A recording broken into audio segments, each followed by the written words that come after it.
এবার অনলাইন জগতে আবিষ্কার হলো হালাল এআই। আরবি ভাষায় হিউম্যান চ্যাটবট। কৃত্রিম বুদ্ধিমত্তার দুনিয়ায় নতুন অধ্যায়ের সূচনা করল সৌদি আরব। দেশটির স্টার্টআপ হুমায়ুন আইকিউ তৈরি করেছে আরব বিশ্বের প্রথম এআই চ্যাটবট হিউম্যান চ্যাটবট। বিশ্বের প্রথম হালাল এআই হিসেবে অভিহিত এই চ্যাটবট আরবি ও ইংরেজি উভয় ভাষায় কাজ করতে সক্ষম। শুধু তাই নয়, আরবির বিভিন্ন উপভাষায়ও উত্তর দিতে পারে এটি। স্থানীয় ডেটাসেটে প্রশিক্ষিত হওয়া ইসলামী মূল্যবোধ, সংস্কৃতি ও ভাষা রক্ষায় বিশেষ ভূমিকা রাখবে বলে আশা করা যাচ্ছে।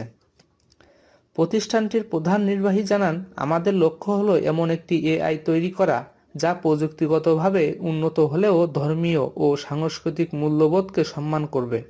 বিশেষজ্ঞরা বলছেন, এই উদ্যোগ সৌদি আরবকে বৈশ্বিক এআই অঙ্গনে নতুনভাবে প্রতিষ্ঠিত করবে। একই সঙ্গে প্রযুক্তিকে স্থানীয় সংস্কৃতির সঙ্গে সামঞ্জস্য করার ক্ষেত্রে এটি হতে পারে অনন্য উদাহরণ।